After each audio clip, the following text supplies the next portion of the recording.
सिन्धुली जिल्ला नेपालको बागमती प्रदेशमा अवस्थित भौगोलिक विविधता, ऐतिहासिक महत्त्व र सांस्कृतिक सम्पदाको अनुप सगम हो।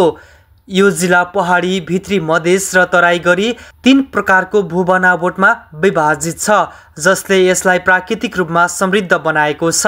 कमला, मरिन र बागमती जस्ता नदीहरूले सिन्धुलीको उर्वर भूमि सिंचित गर्दछन्। ऐतिहासिक रूपमा सिन्धुली गढीले नेपालको एकीकरणमा महत्त्वपूर्ण भूमिका खेलेको छ, जहाँ नेपाली सेनाले ब्रिटिस सेनालाई पराजित गरेको थियो। यसले यस जिल्लालाई ऐतिहासिक दृष्टिकोणले पनि महत्त्वपूर्ण बनाएको छ।